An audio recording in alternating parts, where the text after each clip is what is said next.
Run.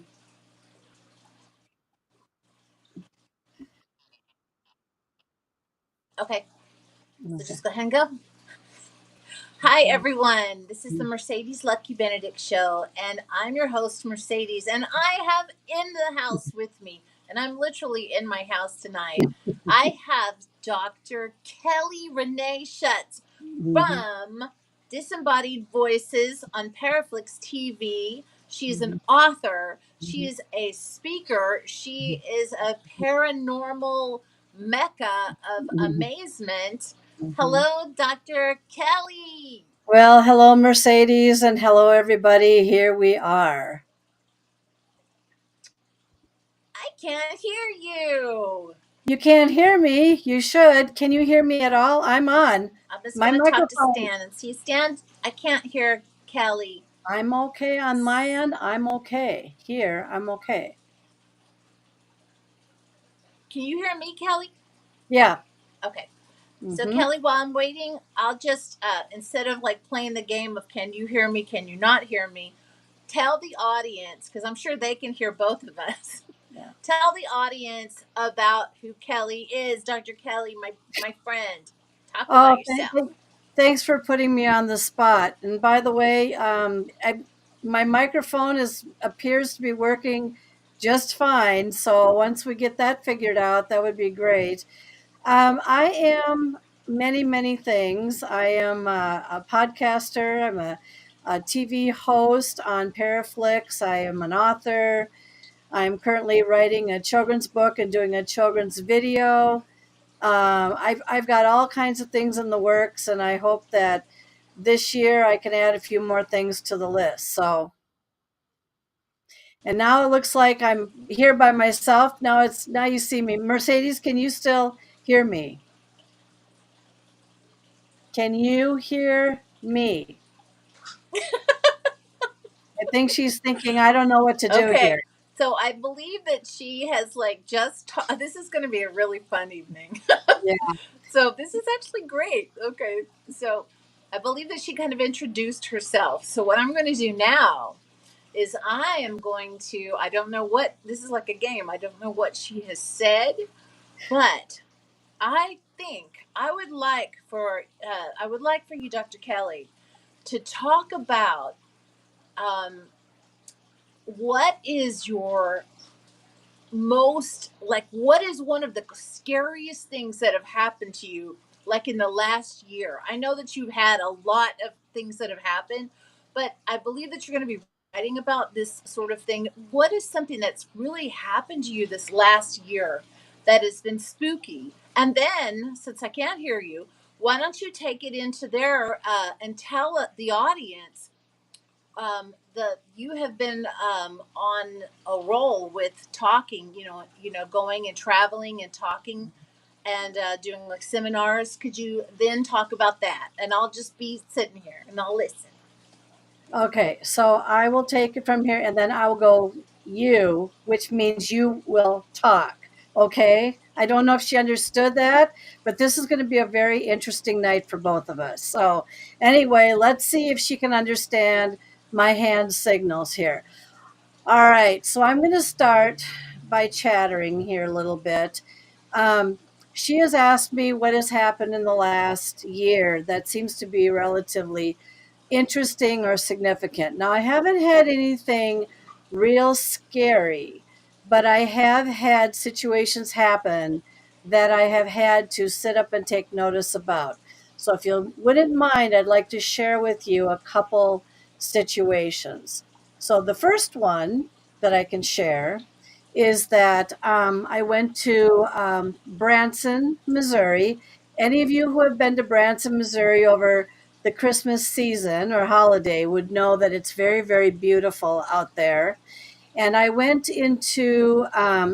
there because I was being hypnotized, and we were trying to figure out, the hypnotist and myself, what exactly I went through when I had a handprint show up on my body in the last three years, I think it was. And so this is a very credible. He's a psychiatrist slash. He's done over 350 cases. He's had 130 confirmed alien abduction cases that he went through. And one of the things that we were trying to figure out once again was, where did this handprint that showed up on my body one morning that stayed on for 3 hours, where did it come from? And so I was hypnotized for about 3 hours.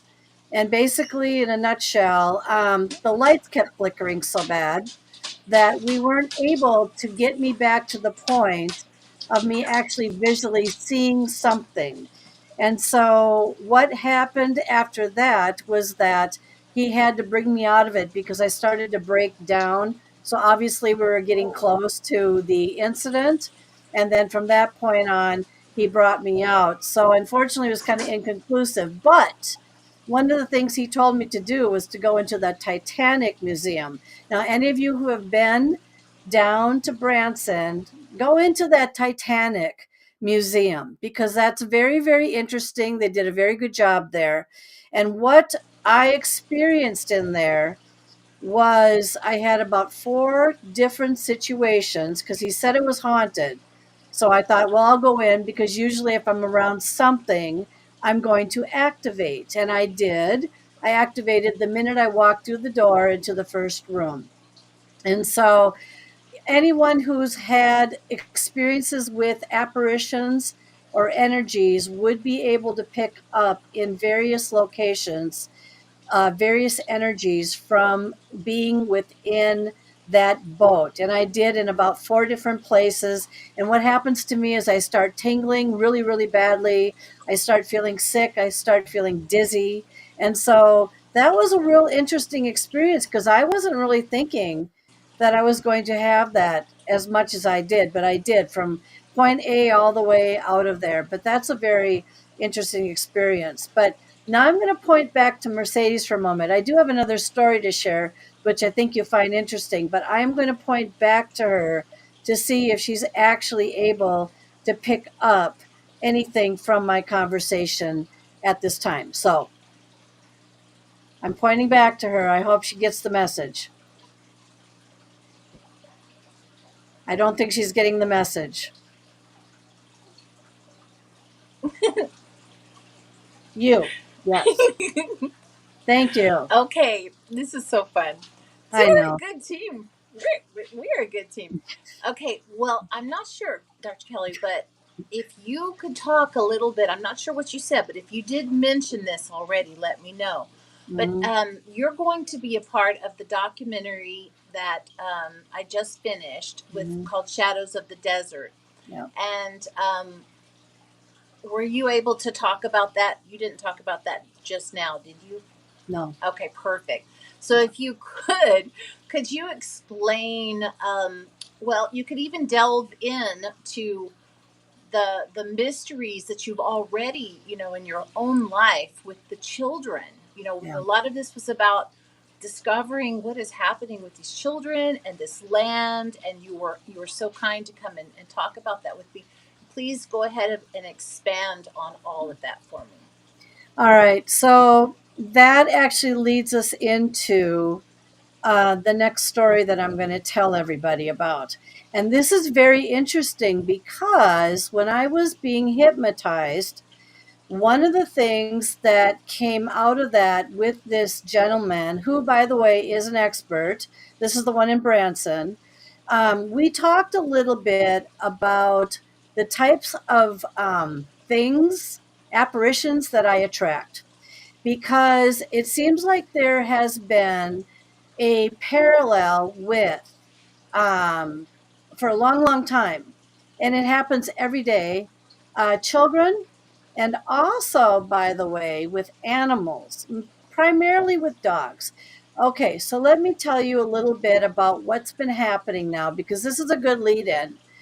He was telling me, and I think there's some truth to this.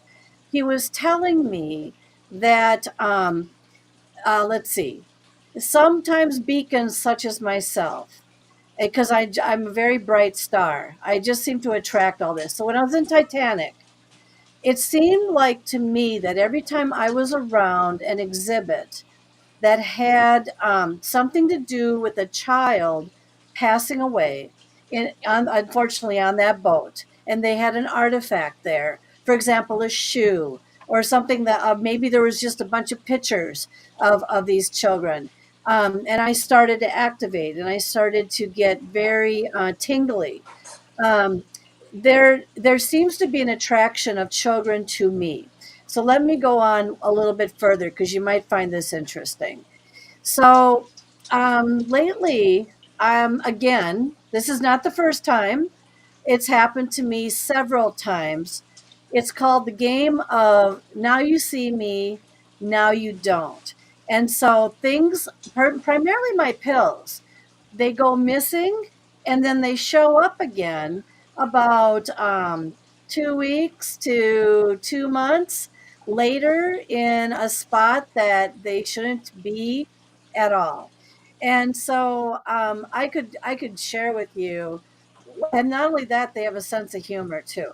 What the person who was hypnotizing me said was that they like to see the reaction from people when they are attempting to wonder what happened to some of their items. And this isn't the first time. I've interviewed many, many people on my show, my own shows, who have had things go missing and then return. So, for those of you out there who are watching, ask yourself this question. If you've had things go missing and then return, have you been able to associate that with a child, a teen, or someone else that has passed away and essentially is just trying to play tricks on you to, hate to use the word, get a rise out of you? But that's exactly what he was explaining to me. They love to see my reaction when they take things, they go missing, and then all of a sudden they reappear in the most unusual spots of all.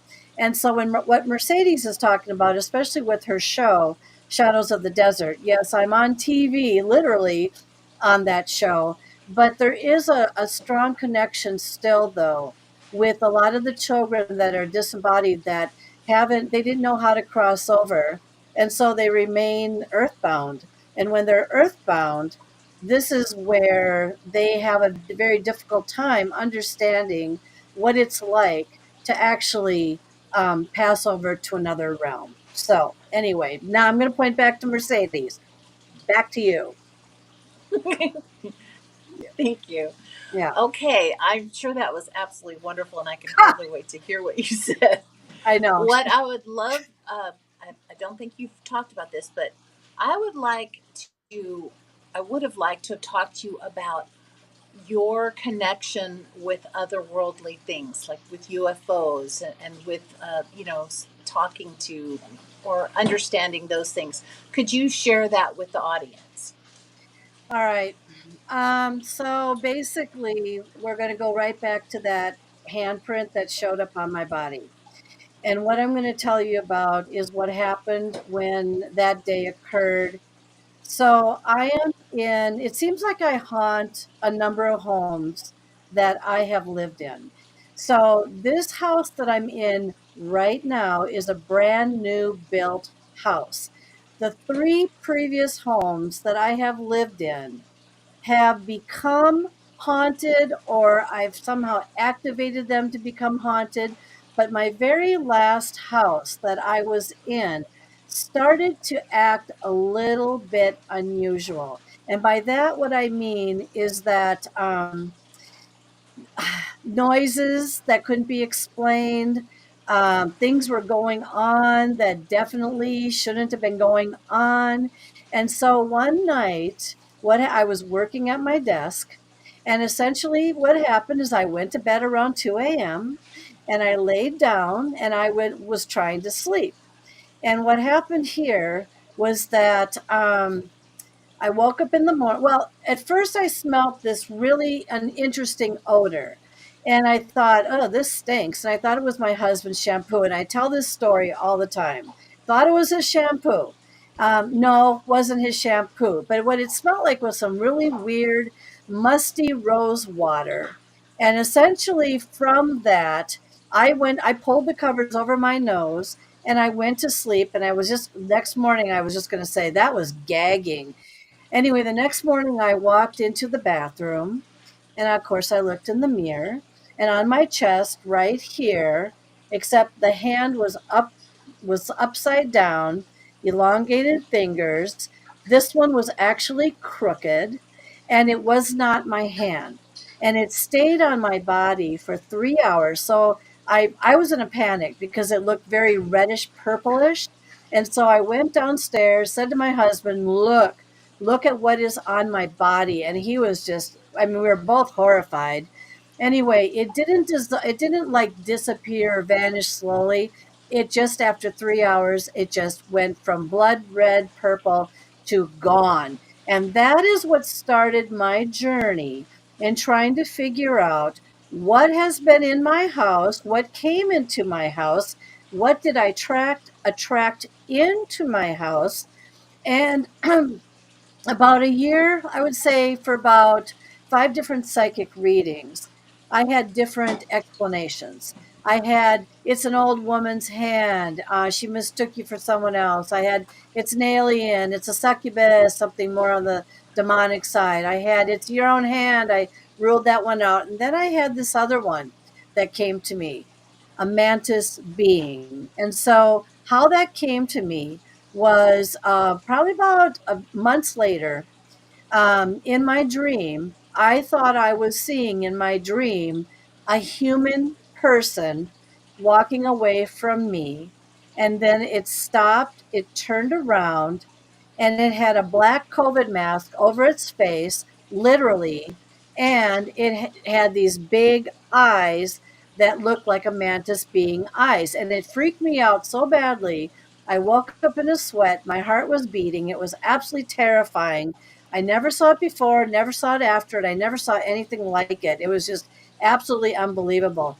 And that's what started me thinking about all the other activity that I was having in my house. Things like working in my room, and the room next to me, it sounded like a chair was picked up and being thrown across the room. The door downstairs opening and closing.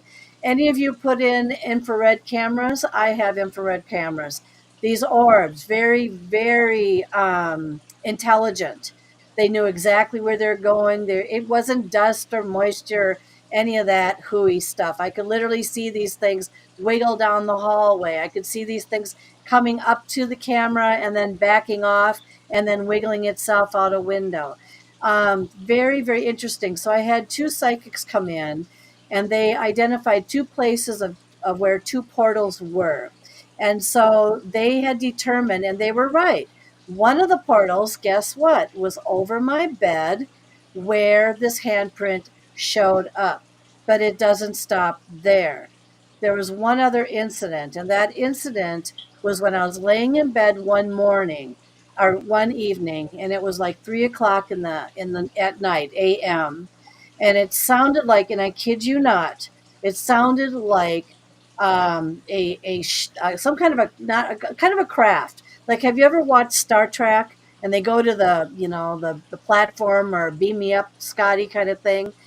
It sounded to me like something had opened its doors and then closed its doors. And I'm not kidding. There was nothing mechanical in my house that could make that noise. I didn't hear anything outside that would have made that noise. It was literally in my bedroom. So things were happening in my bedroom, and it doesn't even stop there. There was all kinds of things that were happening. But that gives you kind of a flavor. So that, by the way, after going through all of that, that gave me the idea that it was time to move again. But this time I wanted to build a house from the ground up. And that's where I am right now. So now I'm back from me to you. From me to you. Um, One of the things I was thinking of while I was here was wondering, why do you suppose that people like us, people like you, people like all kinds of people, why is it that we can see things, or and that and it or things come at us, or attracted to us easier than other people. I know there's like scientific reasons, but I would like to understand what you feel about that. Well, I've been wondering that myself. I'm a citizen researcher and I have talked to many, many people and interviewed many, many people. And I've always asked a couple of interesting questions. Number one, okay, I think we lost Mercedes, but I'm going to keep talking here. Number one, were you ever in an accident? Number two, did you ever experience anything incredibly traumatic? Number three, it is a fact in research, although I can't provide it to you right now, but I found it at one point 7 to 14 generations back. And we can only go back how many generations through our genetic line. There are things that have happened to some of us that have continued to stay with us. And one of the things that people wonder about all the time is why me? Why me? Why can I experience this sort of thing? Have you been through any kind of trauma? What happens is the brain rewires itself.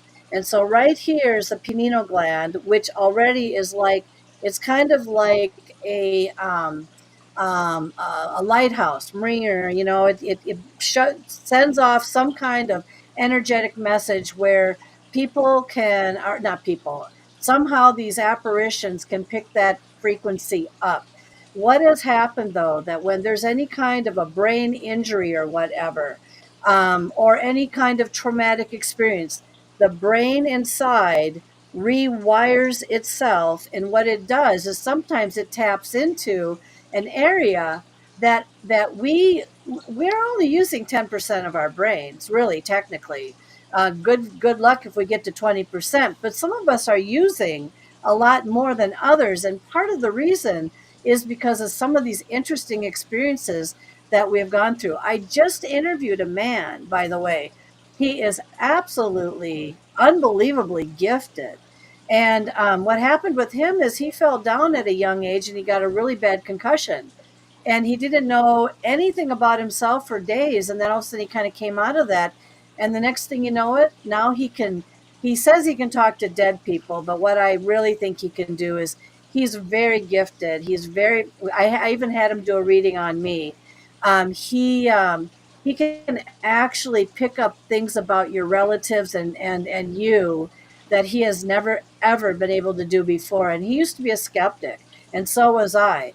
But I think in my particular case, it's a combination of a lot of different trauma that I went through throughout the years, and then also I think that for myself, there's been a couple. I've hit my head a few times in an accident, and just something just started to just open up even more. So that's basically my take on it all after talking with a lot of people. So now back to you. Okay. Um, Very good. So one one of the questions I have is about you being a writer, an author Mhm, of all these mhm, different books. And I want mhm, to say thank you because I mean, I am working on a book right now, and it's really because Dr. Kelly said you should write a book. And so I'm like, I thought, but I don't know, something about what she said made me realize I'm supposed to write a book. So I mhm, want to thank you on air here mhm, for being that part for me. Um, mhm, I am curious.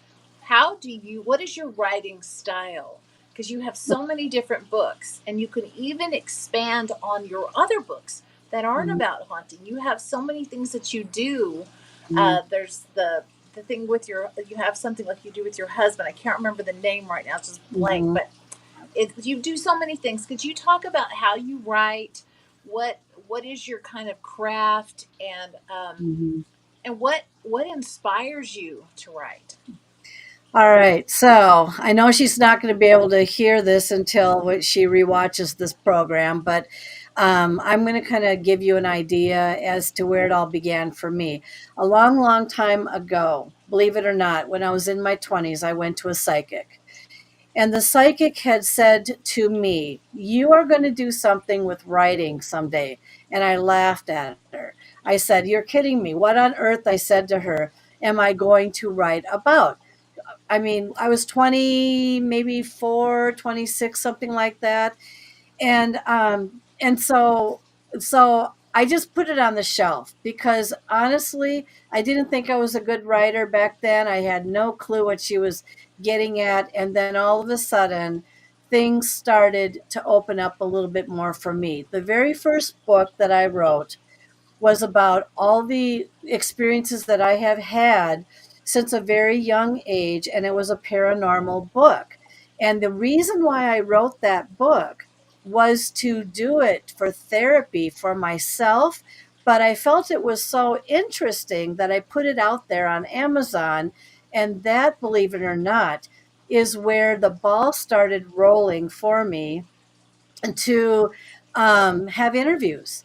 And from those interviews, I have evolved tremendously in my work and talking with people. I interview celebrities and the whole 10 yards. But it came from that little book that I started, just because when you're a college professor and when you work in law, and those are two things that I've done, you don't talk about this stuff. And I taught on a very haunted campus, very haunted, and my room was so haunted all the time. I could hardly stand it. And I couldn't talk about this with anybody. So I went and I started journaling and then writing and then putting pictures to it.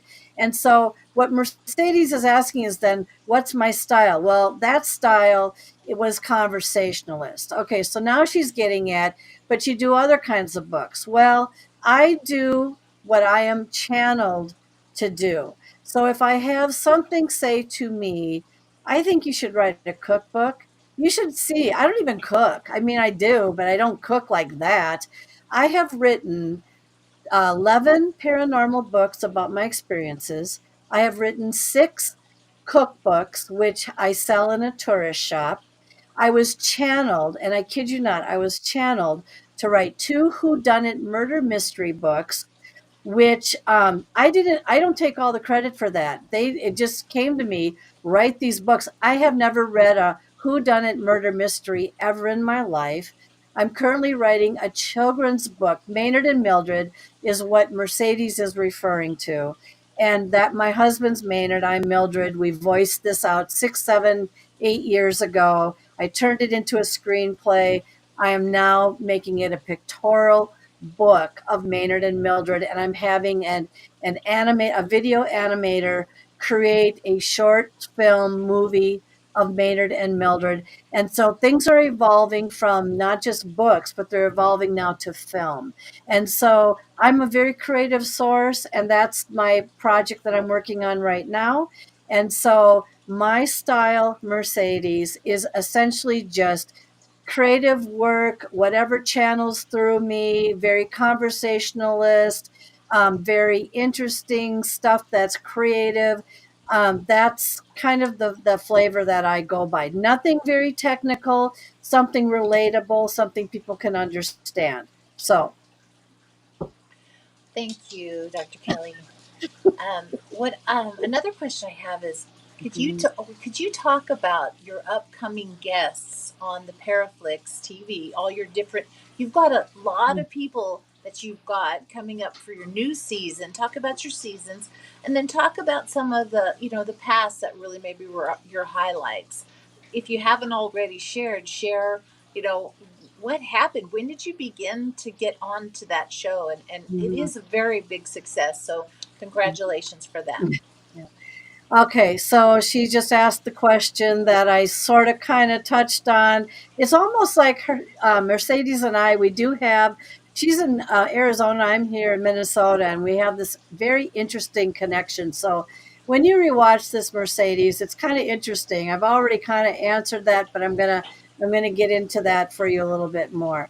So one of the things that is to date on I started out again with the books. And then I was being contacted by radio shows to talk about my paranormal experiences on them because I've had over 100 paranormal, literally different ones, very interesting, very unique, and very odd. So now I've done conferences I've been doing conferences and sharing my stories and these extraterrestrial slash otherworldly situations that are happening. I am taking note because everything that happens to me around me, I sit and I watch it. Okay, so now here comes the books. And so she wants to know what kind of guests that I've had on the show. Well, I interviewed the Skinwalker Ranch boys in Utah a couple years ago. I was one of the few invited media to go in there to talk to them. I've interviewed a number of celebrities or people that have been on television, which shows Mercedes. That's how we met. I reached out to her and asked her if she wanted to be on my show, and she was gracious enough to say she would. She was on the Dead Files. It's like, oh, how great is that? And I managed to get a few people like that on the show. I interview everybody from researchers, scientists, exorcists, people that believe in fairies, people that are very gifted with their psychic abilities, healers. Lately coming up, I've got more of the same, but yet with a very different twist. I've got authors. I interview a variety of people because there's many perspectives about how people feel about the paranormal or the otherworldly experiences that they've been having. And when you talk to them enough, there seems to be a common theme. And that common theme goes right back to why me? Why was I how did I get myself into this situation? And I can add myself to that because I've had so many experiences. So what's coming up basically is more of the same. I had Mercedes on the show. Just she's coming up, and stuff. So I don't know. Just a variety of people, Mercedes, and those that have had experiences that keep wondering about why me, why is this, how did this happen, how did this all come to be, and you would be very fascinated to know that not everybody has these experiences when they're 3 to 5 years old. I started having visions at that, but I didn't know what was going on. I thought it was my genetics, and that it could be my genetics. I could be part of my genetics. I could be technically, from what some people believe, they might believe that a person's being followed through their bloodline. I nearly died twice during COVID times, and I had a miraculous healing, and I've had all these weird. I've had cancer, miraculous healing, and I've also had experiences in a hotel room in Las Vegas where I believe I had probably my first extraterrestrial experience. And that's where I blacked out. And that's where that's a whole nother ball game and a whole nother story. But I'm telling you that wherever I go, it seems like something wants me to know that it's also there with me. So back from me to you. Um, Thank you for sharing that. Yeah. I would like to know your thoughts on animal spirits, and do you think that that our dogs and our cats can come back after I do, of course, but I just wanted to have you share. I know you know a lot about that, and I think that would be great for you to talk about. Yep. Okay. So I grew up on a farm, and we had a lot of different dogs, and it was great to have these dogs. Some of them where one actually saved my life. Actually, that one I don't think ever came back in spirit that I know of, but there was one that I was very close to, and I always called the dog. I referred to it as Doctor Bud, and the reason Buddy was its name. Okay, Doctor Bud, and the reason why that is because that dog seemed to know when I had ailments or I had a surgery or something like that. It just was so smart. It just seemed to know if there was an issue with me particularly. Well, my mother did report that one day, this was after Dr. Bud passed away, and it was a house dog, that she felt something nudging her hand. She was laying in bed, sleeping, and the as Dr. Bud would always do, it would nudge her hand to let her know that it either needed to go out or wanted something to eat. And so she reported to me the incidents of actually feeling the dog touch her hand. Another situation was when my young niece, she was 4 years old, she was in the bathroom at the time.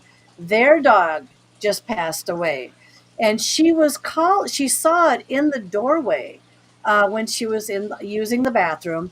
And essentially, she called for it. She saw it, and it just kind of glanced in, made sure she was okay, turned around, walked out, and it just disappeared. And that was for a child. When a child's really young, they can see things, they can hear things, see things, they can observe things, they can know things. It's very interesting until they start growing out of that phase.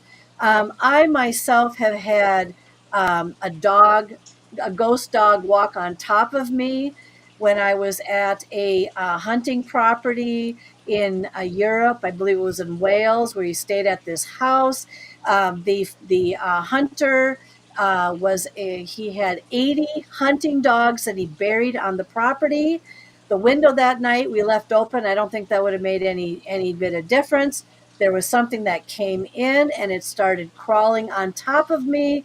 And once again, remember, I am a beacon to a lot of dogs and a lot of children. And so that kind of freaked me out. My husband, he had had a cat walk across his legs when I was out of state one time, and he reported feeling something that felt like a cat walking across his legs. There's many reports. There's even a report when I was at one of my homes in Indiana, and I used to look out the window, and the dog next door looked like it was chasing something or playing with something in the backyard. Very unusual. But for those of you who are actually watching this, you could probably relate to the fact that these animals don't usually go real quickly until they feel they can, that you're in a position to let them go, and then periodically they'll come back for a visit. So yeah, from me to you. Thank So. you. Mhm. Okay, I noticed I'm starting to get a little dark in here. I was trying to put the light on. What I would like to know about, I don't know if you've already talked about it, but could you talk about cursed items? Oh. Like when you go, you travel a lot too, so Mhm. you go into different places, hotels, and I'm sure that you picked up items, brought them home possibly. But if you could just kind of expand on cursed items, and when you travel and go to these different locations, what happens, and how do you keep yourself protected? Oh, good one, Mercedes. So I wouldn't call not all items are cursed. I'll start with that. Some of them are just simply energized. I'm going to go back to that Titanic example that I was giving you. Um, I was standing in front of this display, and inside the display was a 4-year-old's shoe. I believe they had a worth on that shoe, by the way, of $50,000. It was came from the Titanic. It was that valuable, and I became incredibly energized. And in other words, tingly, feeling a little dizzy, feeling a little sick. It's like, oh, there is something to that shoe that is affecting me. There are many objects out there that, depending on dolls, I can give you a doll example. What receives the most energy? um, Toys, things that a child is very drawn to. Dolls is the number one item that would have probably a lot of energy on it, but not necessarily in a good way. If the child is really unhappy, miserable, mad, or upset, or angry, you are putting a lot of that energy on that. I'm going to give you an example of what I went through just recently when I was moving from my other house to this brand new house. I had my stuff in a storage unit. Yeah, let's talk about that for a moment. So one day I went and I was talking to the manager, and I said, there's something that's going on inside the storage um, place that I had my stuff, in. And I don't know why I wasn't thinking of this. Storage places have so many objects and so many items that have energy on them, and some of the stuff isn't even very good. It can attract and have some very negative energy on it. Well, long story short, I don't know how we got into the conversation, the manager and I, but she was said, "You want to go on a little ghost hunt?" And I said, "Oh boy," because I know how I attract this stuff and I know how I bring this stuff home. But I was game for it. So I went on a little ghost hunt with her, and we started walking around the storage units, and we would be picking up stuff that was really crazy on I think it's called a spirit talker. Yeah, spirit talker. That thing was really amazing because it was giving spitting out sentences and stuff, and literally going in at certain units, it would just come alive with all kinds of things, and it would be kind of sharing its story with me. But there was one situation where whatever was in front of me, it was a storage locker that apparently attracted a lot of bad energy. And I'm talking people that had murdered people, people that assaulted people, people that were in trouble all the time. And the manager was pointing out this very specific unit to me. So I stood there, and she turned on the spirit talker, and we started talking to this energy. And the energy was saying things like, kind of like needed a cigarette, was always being blamed for something, went on and on. And I kind of put the story together. But then I let my guard down, which was bad, and it tried to take possession of me. And that was bad because then she noticed something weird happening to me. I get tranced very easily, and I have been in this situation before. I was in Zach Bagan's haunted museum, and I was attacked in there. And the objects in there are very, very hostile, negative, very unhappy. And for a person like me, who's a beacon, of course, who gets their attention the most? I did. And anyway, but between all these situations, objects do have energy on them. Objects can actually, unless they're cleansed really well, and you keep that in mind, even if you buy them at an antique store, you get them at an auction, if you inherit them, there's usually energy of some sort on something that still is kind of still alive in a very unusual way. But anyway, yeah, I mean, I could go on for days about what happened to me in Zach Bagan's haunted museum. And I know Mercedes will probably say, "Why didn't you talk about it?" But we'll just see what her next question is right here. So, back from me to you. Um, Thank you.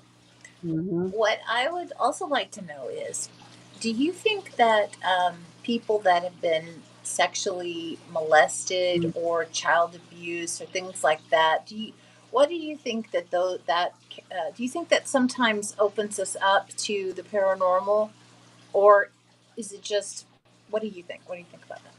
I think the trauma aspect of it is what opens you up to the paranormal.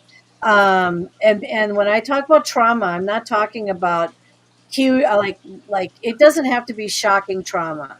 It can be little traumas that build up over time, and people like myself that couldn't talk about this stuff back in the day would hold this stuff in, and then all of a sudden it would become um, if for some reason everything would just heighten more in people that held this stuff in. But those that have been abused and stuff, it's the trauma part of it that's actually adding to other things that within themselves. That also, by the way, flight or fight, which is up here, again, rewiring, safety mode, survivorship. That's what's happening up there. So when they start, it starts going into something else, things that we don't even know yet in our life about how to explain, because the brain is an amazing thing. This is where I think some of these individuals can get the what we call the gift or the ability. So from me to you. I appreciate you're just a, thank you so much. For people that maybe are just tuning in, we've done this completely without being able to me Hear to each be able other. to hear Yeah. her. So Mhm. I think this is amazing. But I want to say a shout out to Richard Johnson who was in the chat. I'm not able to actually do the chat very well tonight, and I apologize if anyone has tried to get on any of our chats tonight, but I will look at them after the show. And I do appreciate our audience very much. And Dr. Kelly, can you tell us what your upcoming plans are? Like what's coming? What are you excited about for the rest of this amazing year? Well, I've got a lot on my plate, you know that. And I've got dreams and I've got goals. The very first thing I'm working on right now is basically finishing my children's series. That means more than one book, and it's going to probably turn into like maybe three books, very animated. That's one thing. Finishing the video that's going to accompany the book, which is going to be very fun, and the gal who's working with me is doing a good job on that. I have two conferences coming up. One in March. I'm on main stage for that. That's in Seaside, Oregon, March 21st to 23rd. It's called the Oregon Ghost Conference. And then I also have the Rock Island Esoteric Expo conference. It's like another conference down in Rock Island, and that's in October. And I'm a headliner for that. The rest of the year is travel, possibly creating another live radio show on something kind of related. I've got all kinds of things, irons in the fire, and probably interviewing 64 more people for Paraflix, and so that keeps me busy. So I'm back from me to you. Mhm. Well, thank you for sharing that.